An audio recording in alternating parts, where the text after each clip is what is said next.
just starting out on your djembe drumming journey, or maybe you've been playing for quite a few years, yet still experiencing getting sore hands, which is taking out the pleasure of playing the djembe drum. Maybe you've been attending classes and after each class your hands are that sore. And so we're not really getting the most out of the enjoyment of playing the djembe drum. Hi, I'm Peter Minter from Positive Music, here to help you grow your rhythm skills, bring more joy and healing into your life playing music, playing drums and flute. So today I wanted to share with you my top 3 tips of preventing getting sore hands while playing this beautiful djembe drum. So I've been drumming for over 40 years now. Can you tell by the grey hairs? And so I've learned a lot through that time. Actually, there was a point in time where I couldn't play for about 4 to 5 years. I couldn't play drums for 4 to 5 years. And that was really challenging as it is my profession, a percussionist drummer. So being taken out of that situation, I started to delve deeper into sound healing and meditation. And through this practice, I wanted to get back on the drums. But how could I get back on the drums, play the drums, and feel that feeling that, playing drums does for us, without getting sore hands, without injuring my hands? And so I wanted to share with you one tip now. The first tip. A lot of students, because I've been teaching for a very long time, a lot of students, they tend to want, djembe drumming students, crank up the drum head to like 9, nearly 11. Bit of a joke.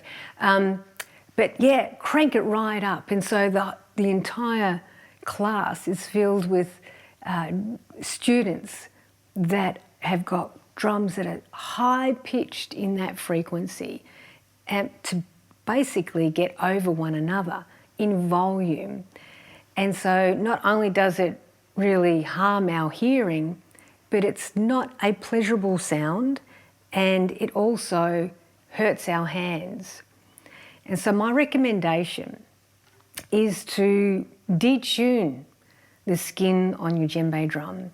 Make it as flat as possible, but still being musical, so it's not that flat. So this drum here, which I'll demonstrate to you in a sec, hasn't got any knots in it whatsoever. So it's just been put on there, tightened up a bit, but no knots. And my hands feel at home. It's actually like caressing the drum.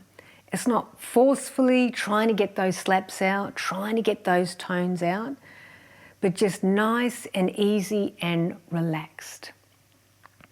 And so detuning the skin on the djembe helps you not only keep your hearing, but it also helps you build better technique.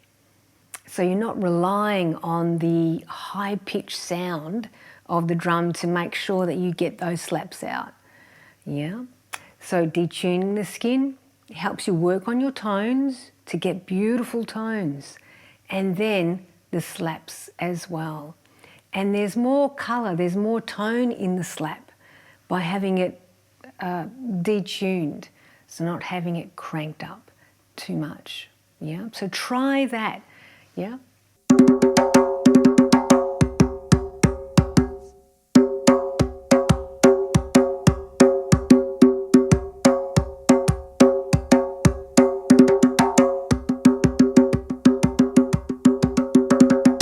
Okay, so tip number 2 is my approach to playing pretty much most instruments these days.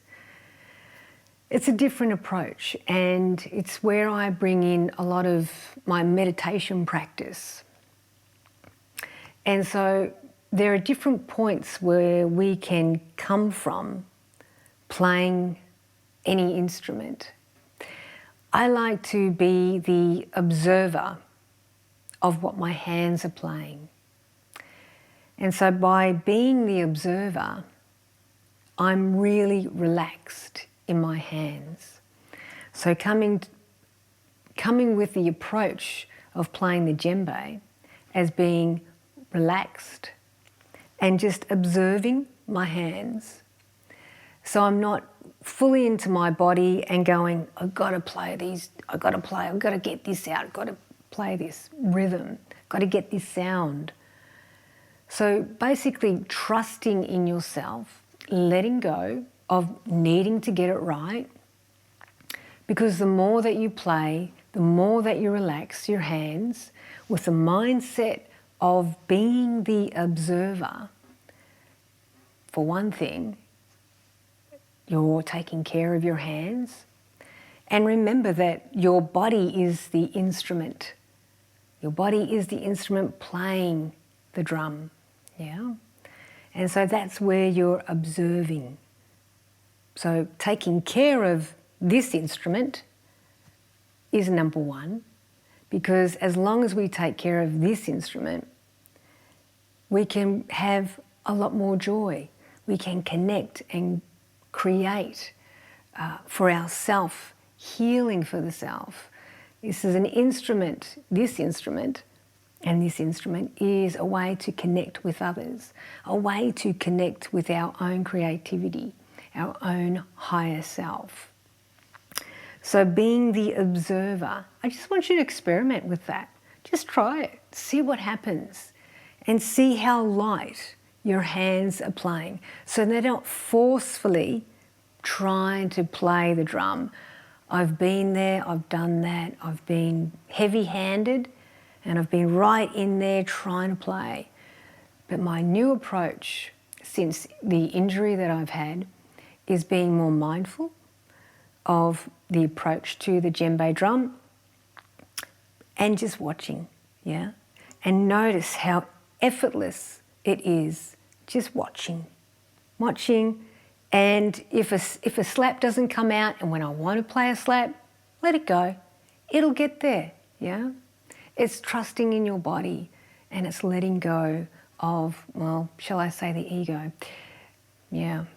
So being mindful of how you approach the drum, being the observer, yeah? Tip number 3, a very common thing that we all get trapped in from time to time, but it's being aware of our thoughts,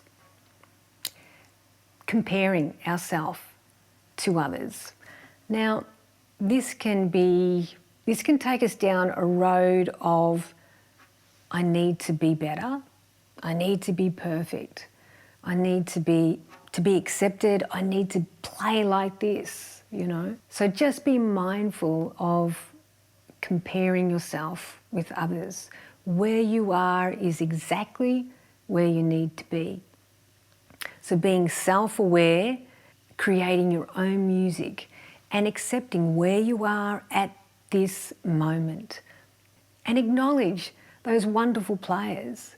You know, they may be another friend or a teacher or something. You know, acknowledge their gifts. We all have gifts and talents, yeah? So be patient with yourself and trust in your own creativity. Okay, so recapping.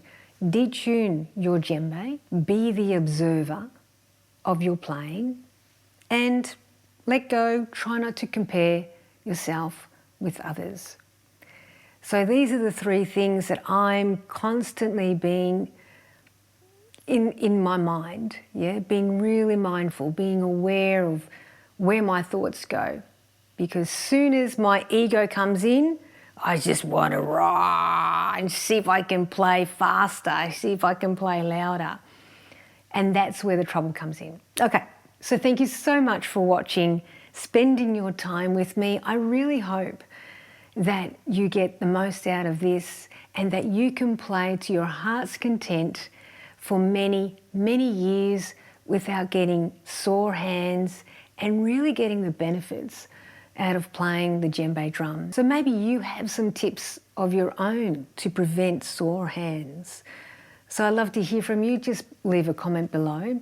And if you haven't already subscribe, click the like button, share if you find this to be really helpful. But of course, before you go, I have a gift for you. Now, a little gift from me to you. I wanted to help you out as much as I can. I've added some great hand drum and stick drum rhythms in my ebook called 7 Easy Steps to Develop Rhythm, Technique, Timing and Feel. It's filled with lots of rhythms and musical tips for beginners and intermediates to help you take your playing to the next level. This is my gift to you and a wonderful resource that can accompany on your rhythmical journey. So you can grab your copy absolutely free. Just go to positivemusic.com.au/free djembe drumming and download it right there and then. Thank you so much for watching and subscribing to the videos. I'll see you on the next video and take care.